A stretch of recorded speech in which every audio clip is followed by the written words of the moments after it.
Bago tayo magsimula, huwag kalimutang mag-like, mag-subscribe at pindutin ang notification bell para lagi kang updated sa mga kwentong hatid namin.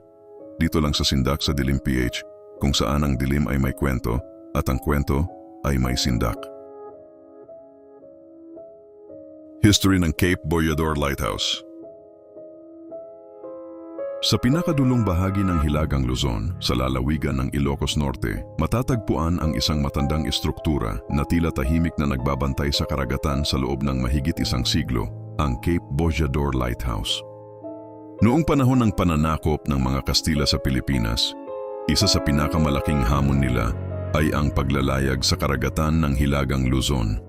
Kilala ang bahaging ito ng dagat sa malalakas na alon, matutulis na batuhan at pabago-bagong panahon.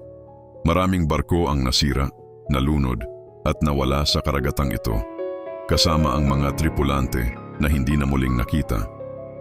Dahil dito, nagpasya ang pamahalaang Kastila na magtayo ng isang parola, isang ilaw na magsisilbing gabay sa mga barko sa dilim ng gabi at sa gitna ng unos. Noong taong 1887, sinimulan ang konstruksyon ng Cape Boyador Lighthouse sa ilalim ng pamamahala ng Spanish colonial government. Ang proyekto ay hindi naging madali. Isipin mo, kabsat, wala pang modernong kagamitan noon. Ang mga bato, kahoy at bakal ay mano-manong dinadala pataas ng burol kung saan itatayo ang parola. Sa ilalim ng matinding init ng araw, malalakas na hangin at panganib ng pagkahulog mula sa matarik na bangin, araw-araw na nagsusumikap ang mga manggagawa. Marami sa kanila ay mga Pilipinong kinuha mula sa iba't ibang probinsya.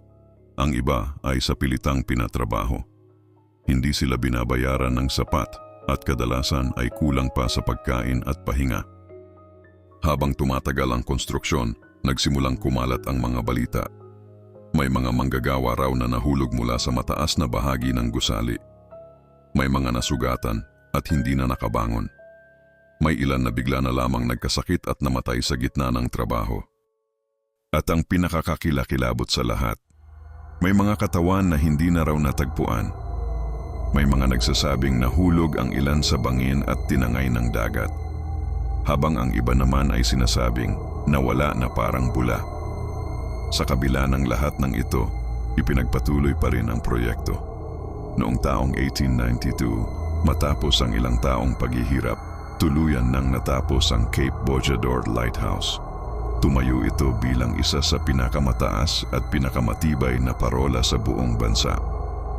Sa unang pagkakataon sumindi ang ilaw nito, isang maliwanag na sinag na tumagos sa dilim ng gabi, nagbibigay gabay sa mga barko at nagliligtas ng buhay. Ngunit habang nagbibigay ito ng liwanag sa dagat, may mga nagsasabing may naiwan itong dilim sa loob. Sa paglipas ng panahon, nagbago ang mundo. Umalis ang mga Kastila, dumating ang mga Amerikano, nagdaan ang digmaan at nagpatuloy ang modernisasyon. Ngunit nanatili ang parola. Tahimik, nakatayo, tila may binabantayan. Sa araw, isa lamang itong makasaysayang lugar. Dinadayo ng mga turista para sa magandang tanawin at litrato. Pero sa gabi, iba ang kwento. May mga caretaker na tumagal lamang ng ilang gabi at bigla na lang umalis. May mga bisita na hindi na bumalik matapos ang kanilang unang pagbisita. At may mga nakaranas ng mga bagay na hindi nila kayang ipaliwanag.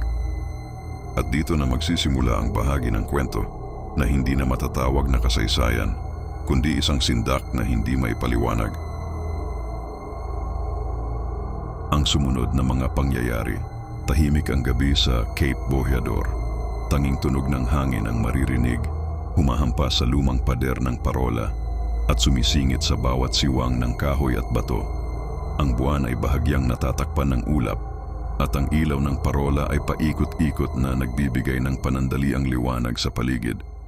Sabay muling nilalamon ng dilim. Sa gabing iyon, may isang caretaker na naka-duty. Ang pangalan niya ay Ernesto. Matagal na siyang nagtatrabaho bilang tagapagbantay ng parola. Hindi siya naniniwala sa multo. Para sa kanya, ang lahat ng kwento ay gawa-gawa lamang, mga imahinasyon ng mga taong madaling matakot. Pero hindi niya alam na ang gabing iyon ang magbabago sa lahat. Habang nag-iikot si Ernesto sa loob ng parola, Napansin niyang parang mas malamig kaysa karaniwan ng hangin. Siguro dahil sa panahon, bulong niya sa sarili. Ngunit habang paakyat siya sa hagdan, may narinig siyang tunog. Tok, tok, tok. Parang may yabag. Huminto siya. Tahimik. Wala. Nagpatuloy siya sa pag-akyat. Pero muli, tok, tok, tok. Mas malinaw na ngayon. Parang may sumusunod. Bigla siyang napalingon sa likod niya. Pero walang tao. Lumana talaga tong lugar. Sabi niya, pilit pinapakalma ang sarili. Pagdating niya sa itaas, sa mismong ilaw ng parola, bigla siyang kinilabutan. Hindi dahil sa lamig, kundi dahil sa pakiramdam na hindi siya nag-iisa. May kung anong presensya na tila nakatingin sa kanya mula sa dilim. Dahan-dahan siyang lumingon at doon niya nakita sa may gilid ng bintana may isang anino nakatayo, hindi gumagalaw. Hello? Tawag niya. Walang sagot. Lumapit siya ng konti. At sa bawat hakbang niya, parang mas lumalamig ang paligid hanggang sa biglang nawala ang anino. Parang usok na tinangay ng hangin. Kinabahan na si Ernesto, pero bilang caretaker hindi siya pwedeng umalis agad. Bumaba siya ng hagdan, pero habang pababa siya, may narinig siyang tunog mula sa ibaba. Parang may naglalakad, pero hindi normal na lakad. Parang mabagal at mabigat. Thud, thud, thud. Napahinto siya sa gitna ng hagdan. May tao ba diyan? Sigaw niya. Walang sumagot. Pero ang tunog, papalapit. At doon niya nakita, sa ibaba ng hagdan, may isang lalaking nakatayo. Nakasuot ng lumang uniforme, parang Kastila. Hindi gumagalaw, nakatungo. Hindi makita ang mukha. Nanlalamig ang buong katawan ni Ernesto. Paano ka nakapasok dito? Nanginginig niyang tanong. Dahan-dahang itinaas ng lalaki ang ulo nito. At sa sandaling iyon, tumigil ang mundo ni Ernesto. Dahil ang mukha ng lalaki ay hindi normal. Maputla. Halos wala ng kulay. At ang mga mata, parang walang laman. Parang matagal ng patay. Biglang gumalaw ang lalaki. Isang hakbang. Dalawa. Papalapit. Hindi na nakagalaw si Ernesto. Parang may pumipigil sa katawan niya. Hanggang sa biglang naglaho ang lalaki sa harap niya. Pero kasabay nito, may naramdaman siyang malamig na hininga sa likod niya. Dahan-dahan siyang napalingon at doon niya nakita, hindi lang isa, kundi marami sila. Mga aninong nakatayo sa paligid, tahimik, nakatitig sa kanya. Parang may hinihintay.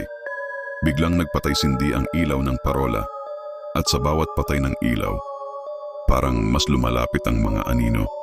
Mas dumadami, mas malinaw. May mga mukha na.